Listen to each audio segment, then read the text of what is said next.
Three, two, one. You ready? You're listening to the Real Pineapple Podcast Network.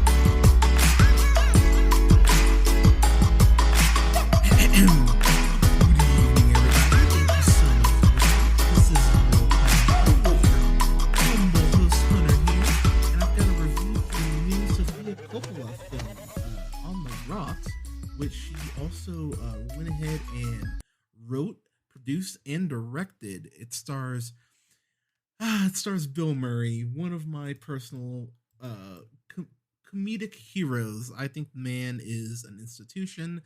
I still don't honestly think he gets enough credit for how great of an actor he is. And Rashida Jones, speaking of someone who doesn't get enough credit, oh my god, I never reviewed it for the podcast. Maybe I will, and I say it out loud. She went ahead and directed an incredible film, a documentary about her dad, Quincy Jones. And between her work on Angie Tribeca, which I think is a very underrated show, and I think it's a shame that that show happened to end up on TBS and not somewhere like FX, where I think it would have thrived a little better. Kind of a shame, honestly, but this film goes ahead and stars, as I mentioned,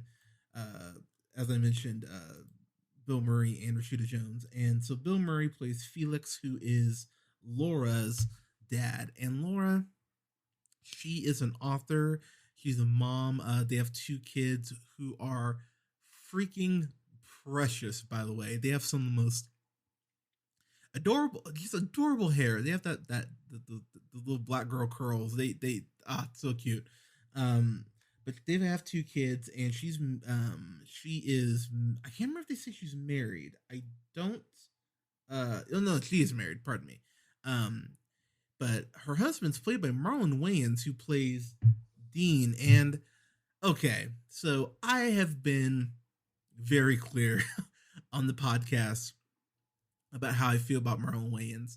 The irony in this film is that my complaint is about an actress I love who pops up in here, but probably the biggest compliment I can give this movie, outside of the incredible chemistry between Rashida Jones and Bill Murray, which I just feel like Bill Murray just has chemistry with everyone. It feels like he could act with a broom and he'd be fine, but their chemistry really carries this movie. And that might be a problem for some people, because what this film basically breaks down to is Laura struggling. She's an author. She has writer's block.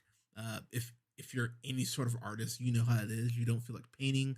You don't feel like recording. You don't feel like writing. Like, it can be crippling. And her life in particular is extremely chaotic. Dean has gone ahead and just launched this new company. He's out of town quite a bit, so she's almost not a single parent, but she really is pulling a lot of work just between being a parent and trying to go and get her book written. And so the movie breaks down to Dean starts acting a little shady. They have this interaction where they go to this party for his work, and I I know for myself, for my partner, she hates parties just because it might be a thing where people are talking to me and she's kind of left off, and just kind of sits there quietly if she's not right next to me. This scene in particular is so incredibly brutal because Dean is talking to Laura, and then he kind of just wanders off because he gets pulled away. But then this other woman who is working there goes ahead and pawns Laura off on these other two women, and so Laura is just kind of being passed to people just for a really awkward, forced conversation. And honestly, not only is that a vibe, but this film does a very good job of being cringy when it needs to be, because of course the whole concept that Dean might be having an affair really not only starts to cripple her even more creatively, but it goes ahead and starts to stifle her just as far as her rest and her relationship with her dad. And that's the thing in particular that I think is going to either make people love this movie or make people dislike it more. This movie is more about the relationship with her between her and her dad than it is about her marriage, and that can be a little jarring. And some people might think that's unfair. And honestly, I understand it. I don't agree with it though, because the thing that this movie does a very good job of portraying is the fact that Felix's first, her first relationship obviously was with her dad, and that while Felix is a playboy, and Bill Murray, I just gotta say the charm. Oh my God, you want to talk about a guy like Bill Murray is very much like Harrison Ford, where when Harrison Ford gives a shit, oh my God, Harrison Ford is still one of the best actors we have when he's not high off his ass and he really wants to knock a roll out of the park. Bill Murray, man, I mean, between now obviously he's worked with Coppola before with Lost in Translation, but you look at something like Groundhog Day, you look at something like Moonrise Kingdom, you look at something like Grand Budapest.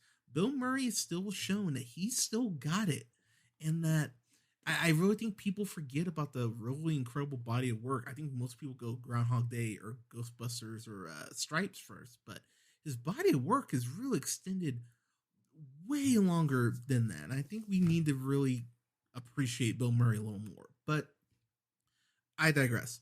But that's the key to this whole film, that it really is the relationship between her and her dad. And most of the movie, Dean, because he is off venturing off and seeing clients and all these things, you don't get a lot of scenes between Marlon Wayans and Rashida Jones. You get a couple big ones in the middle and near the end, but that is for me something that it doesn't bother me that the film's relationship is more about the father-daughter relationship than her marriage. I would have liked to seen maybe 5-10 more minutes of groundwork laid between Rashida Jones and Marlon Wayans, just so that when she's going through these things, it hits me a little harder. That's really my biggest complaint about this movie. Outside of that, Jenny Slate is in here. She plays this girl Vanessa, and Vanessa is just this girl who she's very much not even an accomplice, but a oh my gosh, not a friend, I'm blanking on the term. Oh my God. But she doesn't know Laura. Like they're acquaintances. That's the term. Oh my God, that's what I was trying to think of. They're really just acquaintances, they're not friends. And Vanessa's always talking about this guy that, she shouldn't have given a second chance to, but she loves him kind of, and it's supposed to be played for laughs. And for me, those scenes really just kind of drag the movie down. I didn't think they needed to be there. It's only about Jenny Slate's maybe in this movie for 8 minutes, if I'm being generous, but you don't get Jenny Slate and just kind of not give her anything. I was a little disappointed in that, because really any comedian could have played that role, and that's not even digging on Jenny Slate, but it's just because that role isn't really meant to go anywhere. It's meant to be there to give you some chuckles. But Bill Murray's really providing the chuckles. You don't really need to have this character in there. So that's something I think that could have been removed and actually probably would have made the movie flow a little better. What I do love about this, and I'm not gonna really get into spoilers here. I'm really gonna try to dance around some stuff. They do a very good job of presenting something that you think is gonna go this way with this intention, and at the end of the film, and there's a couple things in particular, and you'll know them when you see them.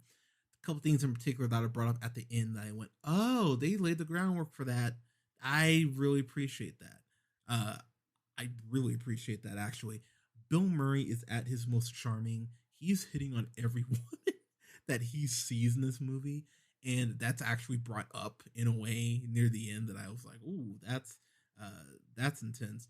I think for me, my favorite scene is where Laura and Felix, they're trying to chase down Dean because he's in a cab.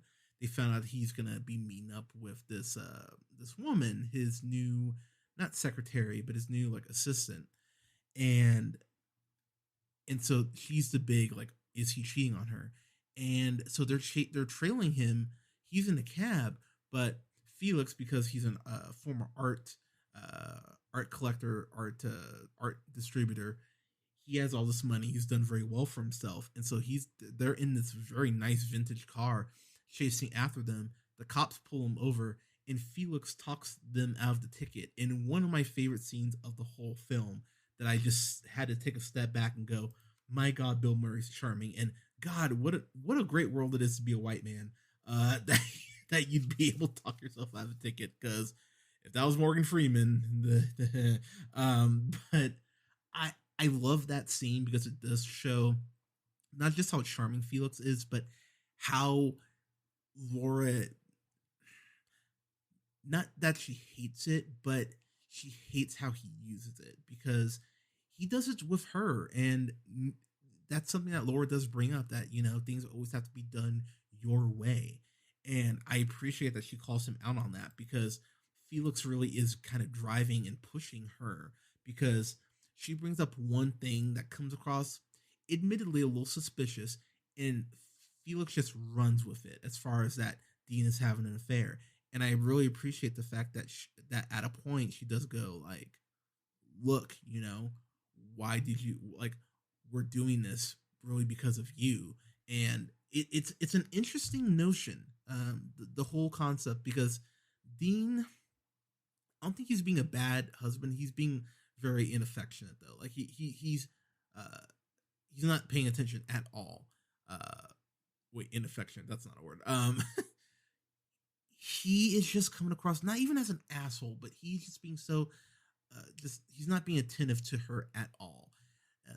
There's this point where he gets home from being in London, and he basically plops down on the bed and starts kissing her, and then his eyes kind of open, he sees her, and he kind of stops and just goes to bed. And I remember going, "That's a really odd reaction to have to your fucking wife." And the movie definitely does a lot to mess with you and go like, is he having an affair or is he not? And I won't tell you either way, but it's really interesting how that plays out. And there's a scene involving her birthday in a restaurant.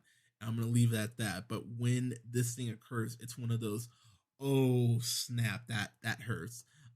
There's so much here I really did enjoy, but those two gripes, like I said, that I had about Jenny Slate, them not having a strong foundation for the relationship, for the journey they go on, and the fact that I think that will bother some viewers. But like I said, I am a huge Coppola fan.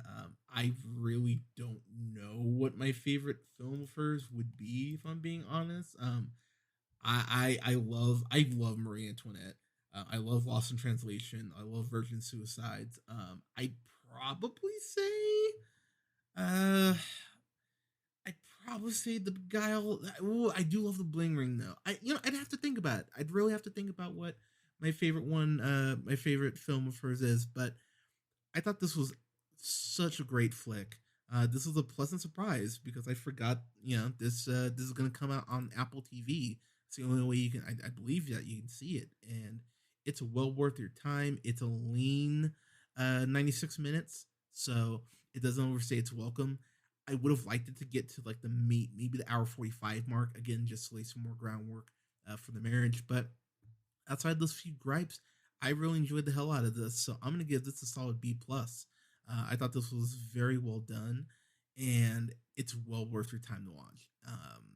It flew by for me. Like I was sitting here taking notes. I'm like, wow, this is really just zooming by, and the score is really well done here. Like the score isn't constantly going. There are points where it's very quiet, but then the score does ramp up. But yeah, this was very well done and well worth your time. So B plus for me. But everyone on the rocks, have you seen it? Let us know what you thought in the comments below. You can go ahead and like us on Facebook at The Real Pineapple. You can follow yours truly on the Twitter at jhunterrealpineapple. You can follow Scott on Twitter at Nearman1st. And don't forget to like, share, and subscribe. You can find us on SoundCloud, Apple and Google Podcasts, Podbean, Stitcher and iHeartRadio, Spotify, and Amazon Music at The Real Pineapple. Guys and gals, thank you so much for listening. We'll have reviews coming up here soon for Halloween, the original OG Halloween. We'll have a review up here soon as well for The Birds. and for Rear Window and some other Halloween stuff as we get closer to the spookiest time of the year, as well as a review soon for Batman Death in the Family, which I'm excited to talk about. But everyone, please stay safe out there. We love y'all. Wear a mask. Please wear a mask for the love of God so we can all go back outside. Please vote. Please use your voice. Please use your voice. And please stay safe out there. We'll talk to you all soon. Take care.